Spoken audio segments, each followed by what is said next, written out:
Hello everybody, welcome to my channel. We will be continuing with our subject RCD, Reinforced Concrete Design using Limit State Method. So far we have discussed assumptions involved in theory of limit state and we have derived the formula for limiting depth of neutral axis. तो हमने limiting depth of neutral axis का formula derive कर लिया था. ठीक है, वो कैसे करा था हमने स्ट्रेन डायग्राम को यूज़ करके. और एग्ज़ाम में आपको डेरिवेशन नहीं पूछेंगे, आपको बस ये फार्मूला पता होना चाहिए. ठीक है, तो एक्सयू लिमिटिंग का फॉर्मूला हमने डिराइव किया था k into d, where k is limiting neutral axis depth factor.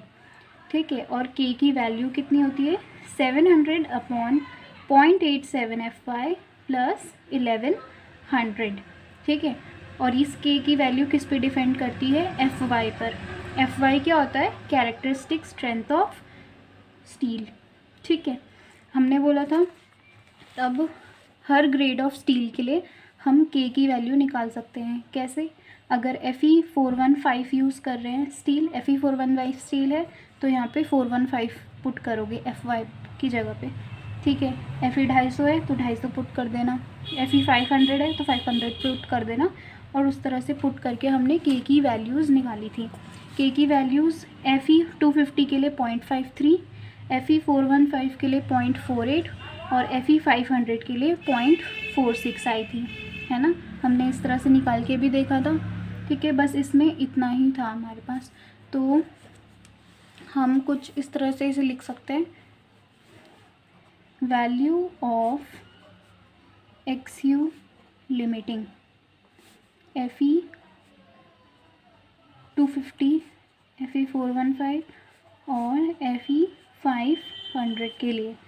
तो एक्सयू लिमिटिंग होता है k into D, k into D, k into D. Fe 250 के लिए k की वैल्यू होती है 0.53, Fe 415 के लिए 0.48 और Fe 500 के लिए 0.46 और इसे मल्टीप्लाई कर दोगे d से. ठीक है, तो ऐसे आपने क्या निकाल लिया limiting depth of neutral axis. एक्सयू limiting आपका क्या होता है, limiting depth of neutral axis. और एक और चीज़ थी, मैंने आपको बोला था जैसे WSM में हम पढ़ रहे थे बैलेंस सेक्शन, है ना. तो यहाँ पे बैलेंस सेक्शन को LSM में हम क्या कहते हैं, लिमिटिंग सेक्शन. ठीक है, लिमिटिंग और क्रिटिकल सेक्शन. तो LSM में आप कभी भी बैलेंस सेक्शन नहीं बोलोगे, आप बोलोगे लिमिटिंग सेक्शन और क्रिटिकल सेक्शन. ठीक है, क्लियर हो गया. चलो अब हम नेक्स्ट टॉपिक डिस्कस करते हैं. तो अब हम देखेंगे एनालिसिस ऑफ स्ट्रेस डायग्राम. तो मैंने पहले से ही stress cross section, strain diagram और स्ट्रेस डायग्राम ड्रॉ कर दिया है. मैंने ये प्रीवियस वीडियो में डिस्कस किया हुआ है, इसलिए मैं बार बार नहीं डिस्कस कर रही हूँ. ये बीम का क्रॉस सेक्शन हो गया, ये एरिया ऑफ स्टील हो गया, ये हो गई हमारी width of the beam. Reinforcement के सेंटर से लेके आउटरमोस्ट फाइबर तक हो गई हमारी effective depth of the beam. और ये हो गया हमारा overall depth of the beam. ये है हमारा strain diagram as per LSM. ठीक है, लीनियर स्ट्रेन डायग्राम बना हमारा. और हमने ये पढ़ा था कंक्रीट के आउटरमोस्ट फाइबर पे मैक्सिमम स्ट्रेन होती है 0.0035 और वहीं स्टील पे 0.87 FY अपॉन ES प्लस 0.002, ऐसा हमारा LSM कहता है. ठीक है, ये भी डिस्कस कर चुके थे. स्ट्रेस डायग्राम हमने बोला था कि स्ट्रेस डायग्राम इसका कुछ इस तरह से बनेगा, partially rectangular and partially parabolic.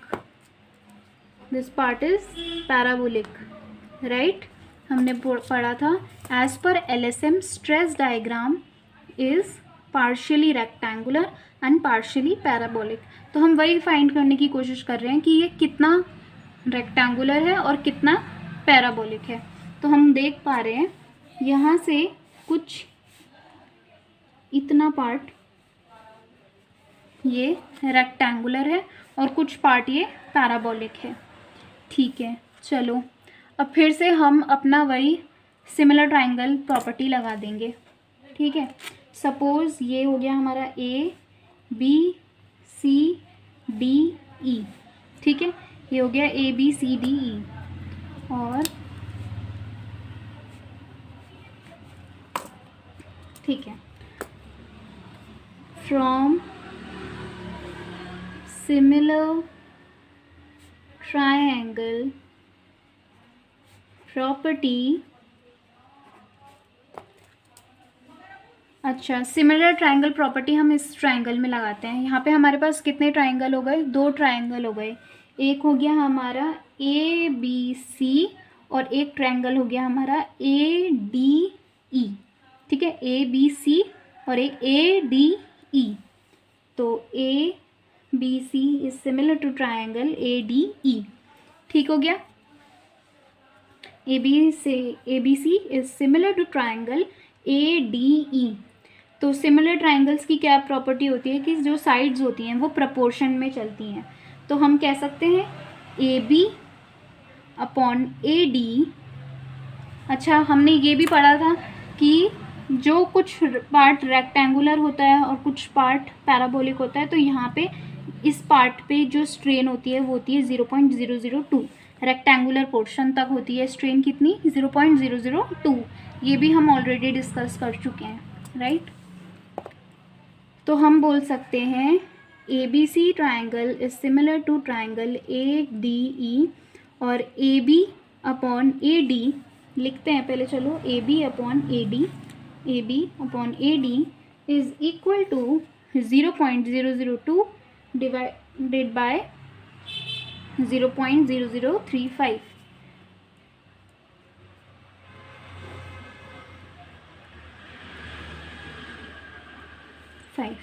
ठीक है, कुछ इस तरह से हो जाएगा।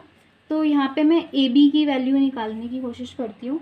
ए बी क्या हो जाएगा, 0.002 divided by 0.0035 into A D. अच्छा, ये ए डी क्या है, ए डी है हमारा डेप्थ ऑफ न्यूट्रल एक्सिस, जिसे हम एलएसएम में किससे डिनोट करते हैं, एक्स यू से, एक्स यू। ये हो गई हमारी डेप्थ ऑफ न्यूट्रल एक्सिस, जिसे हम किससे डिनोट करते हैं, एक्स यू से। तो ए डी क्या हो गया, ए डी हो गया depth of neutral axis x you, right. तो ए बी हमारा बन जाता है इस तरीके से, इसको हम कैंसिल कर देते हैं। ए बी हो गया हमारा 4/7 of X you. A D क्या कितना निकल के आया हमारा, ए डी हमारा पूरा एक्स यू है क्योंकि वो है हमारी डेप्थ ऑफ न्यूट्रल एक्सिस, और ए बी निकल के आया हमारा 4/7 ऑफ एक्स यू। मतलब रेक्टेंगुलर ये पैराबोलिक पोर्शन की जो कितना पैराबोलिक है, 4/7 एक्स यू। अब निकालते हैं। अच्छा, ये पूरा एक्स यू है, ये वाला पार्ट है 4/7 ऑफ एक्स यू। तो ये रेक्टेंगुलर पोर्शन कितना है वो निकल जाएगा, x you minus 4/7 of X U. तो हम इस तरीके से बी डी की वैल्यू भी निकाल देते हैं। बी डी की वैल्यू, बी डी हो जाएगा हमारा, बी डी हो जाएगा हमारा A D minus A B, A D minus A B. अच्छा, ए डी है हमारा एक्स यू, ए बी हमारा निकल के आया 4/7 ऑफ एक्स यू। तो बी डी कितना आ जाएगा हमारा, बी डी हो जाएगा हमारा 3/7 ऑफ एक्स यू। ठीक है, तो हमें पता चल गया, ये हो गई हमारी डेप्थ ऑफ न्यूट्रल एक्सिस। इसमें स्ट्रेस डायग्राम ऐसा बनता है, पार्शियली रेक्टेंगुलर पार्शियली पैराबोलिक। तो हमने ये निकाल लिया कि ये कितना रेक्टेंगुलर है और कितना पैराबोलिक। रेक्टेंगुलर कितना है लिख देते हैं यहाँ पे, रेक्टेंगुलर की कितनी वैल्यू है, ये बी डी आया है हमारा 3/7 ऑफ एक्स यू, और पैराबोलिक कितना है 4/7 of X U by 7 of X U. ठीक है, समझ आ गया, इजी था ये वाला पार्ट, तो आपको समझ आ गया होगा। ठीक है, चलो मूविंग ऑन। अब हम देखते हैं analysis stress diagram of concrete. ठीक है, अब हम पहले कंक्रीट के लिए देखेंगे, फिर स्टील के लिए देखेंगे स्ट्रेस डायग्राम। अच्छा, स्ट्रेस डायग्राम कंक्रीट के लिए ऊपर न्यूट्रल एक्सिस से ऊपर देखते हैं चलो। और कंक्रीट में भी वो दो पार्ट में डिवाइडेड है, एक रेक्टेंगुलर पोर्शन में और एक इसमें पैराबोलिक पोर्शन में।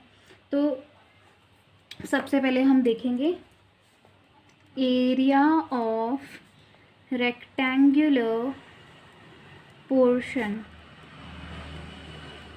ठीक है, हमसे पूछ रहा है एरिया ऑफ रेक्टेंगुलर पोर्शन कितना होगा। एरिया ऑफ रेक्टेंगुलर पोर्शन, अच्छा ये विड्थ b है, b इंटू ये वाला डिस्टेंस 3/7 ऑफ एक्स यू, ये हो जाएगा हमारा एरिया ऑफ रेक्टेंगुलर पोर्शन। जब भी हमसे एरिया पूछेगा ना तो हम सीधा क्रॉस सेक्शन पे जाएंगे, हम इन दोनों को नहीं देखेंगे, हम सीधा क्रॉस सेक्शन पे जाएंगे और क्रॉस सेक्शन देखेंगे। एरिया ऑफ, अच्छा इतना पोर्शन हमने स्टडी कर लिया, इतना पोर्शन मेरा रेक्टेंगुलर है और इतना पोर्शन पैराबोलिक। रेक्टेंगुलर पोर्शन की लेंथ है 3/7 ऑफ एक्स यू और पैराबोलिक आया 4/7 ऑफ एक्स यू। अब वो मुझसे पूछ रहा है रेक्टेंगुलर पोर्शन का एरिया कितना होगा। रेक्टेंगुलर पोर्शन के लिए हम सिर्फ इतना वाला पार्ट देखेंगे, इतना, क्योंकि इसके नीचे से पैराबोलिक है। तो b into 3/7 of X you, b into 3/7 of X U, तो ये हो जाएगा एरिया ऑफ रेक्टेंगुलर पोर्शन। अब हम रेक्टेंगुलर पोर्शन स्टडी करने की कोशिश करते हैं। सपोज जो रेक्टेंगुलर पोर्शन है उससे हमारी कंप्रेसिव फोर्स आ रही है C1, ठीक है, और जो पैराबोलिक पोर्शन आ रही है, पोर्शन से कंप्रेसिव फोर्स आ रही है, वो आ रही है C2। ठीक है, मान लिया कि कंप्रेसिव फोर्स आपको पता ही है, ये वाला कौन सा जोन है, कंक्रीट का जोन है, कंक्रीट क्या लेके जाता है, कंप्रेशन। तो सपोज, और हमने क्या बोला कि कुछ पार्ट क्या है रेक्टेंगुलर, कुछ पार्ट पैराबोलिक। तो मान लिया कि ये जो रेक्टेंगुलर पोर्शन लेके जा रहा है वो C1 कंप्रेसिव फोर्स लेके जा रहा है, और पैराबोलिक पोर्शन जो कंप्रेसिव फोर्स लेके जा रहा है वो C2 कंप्रेसिव फोर्स लेके जा रहा है। ठीक है, तो यहाँ पे हम लिख सकते हैं compressive force due to rectangular portion is C1। तो C1 फोर्स, अब C1 की वैल्यू निकालते हैं हम। फोर्स क्या होता है, stress into area.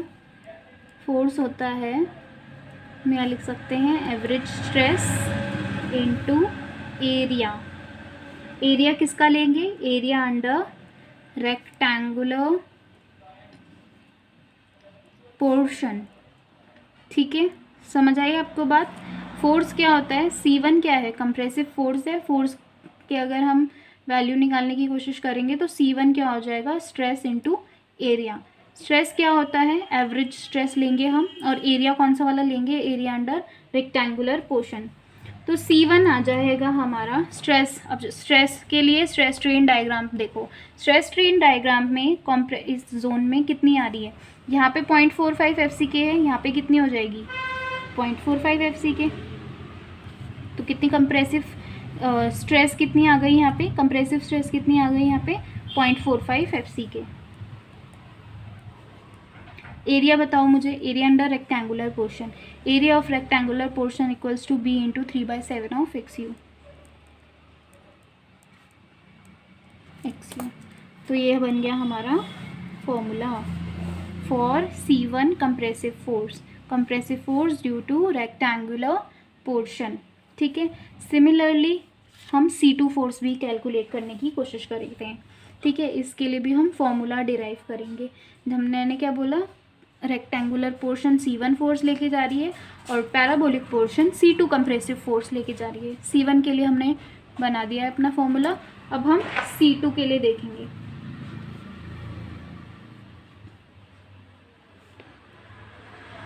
Parabolic portion, ठीक है, पैराबोलिक पोर्शन। अब यहाँ पे भी हम सिमिलरली लिख देते हैं, compressive force due to parabolic portion is C2 force लेके जा रही है पैराबोलिक पोर्शन, ठीक है। अब C2 के लिए फिर से हम वैल्यू निकालने की कोशिश करेंगे। एवरेज स्ट्रेस बिल्कुल सेम है जैसा ऊपर रेक्टेंगुलर पोर्शन के लिए किया हमने, into area under parabolic portion. तो यहाँ पे होगी हमारी स्ट्रेस 0.45 FCK का 2/3, ठीक है। इस पोर्शन में हमारी 0.45 FCK है, क्योंकि यहाँ पे तो ये हमने क्या पढ़ रखा है 0.5 FCK होती है, और जो ये वाली है पैराबोलिक पोर्शन, इसमें कितनी होगी 2/3 ऑफ 0.45 FCK।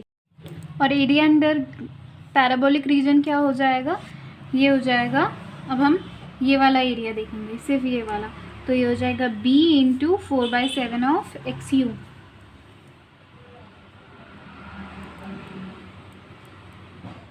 ठीक है। तो ये बन गया हमारा कॉम्प्रेसिव फोर्स का फॉर्मूला, ठीक है। समझ आया आपको? C1 फोर्स और C2 फोर्स की हमें फार्मूला पता लगा लिया है कि यहाँ से रेक्टेंगुलर पोर्शन से C1 फोर्स कंप्रेसिव फोर्स आ रही थी, और यहाँ से C2 compressive force parabolic reason से, और C1 C2 की क्या क्या वैल्यूज़ हैं हमने निकाल ली, ठीक है। बस ये इसमें इतना ही था।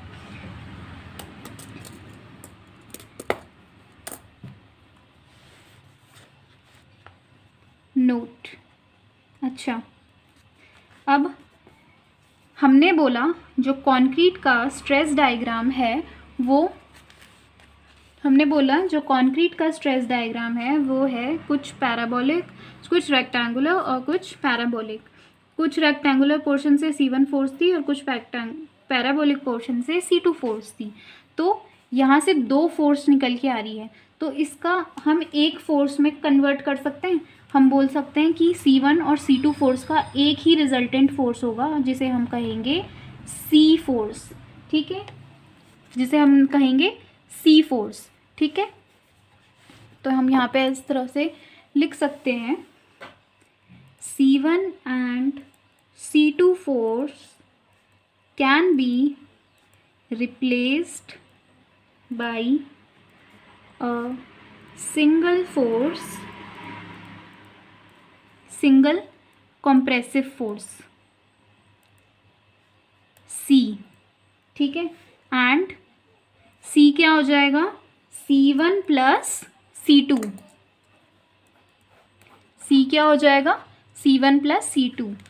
यहाँ से C1 फोर्स आ रही थी, यहाँ से C2 फोर्स आ रही थी, बीच से इसके क्या हो जाएगी, एक रिजल्टेंट फोर्स आ जाएगी C, ठीक है। और उस C की वैल्यू क्या हो जाएगी, C1 plus C2, that's it, ठीक है। अभी के लिए आप बस इतना पढ़ो, हम आने वाली वीडियोस में इसमें और भी सारी चीज़ें देखेंगे, बट फ़िलहाल के लिए आप इतना ही करो। अभी इसी चीज़ का रिवीजन करो, स्ट्रेस स्ट्रेन डायग्राम बना के इन सब को खुद से डिराइव करने की कोशिश करो, क्योंकि अल्टीमेटली आपके पास यही फॉर्मूले होंगे जो आपको लास्ट में यूज़ करना है, ठीक है। So thank you for watching and stay tuned.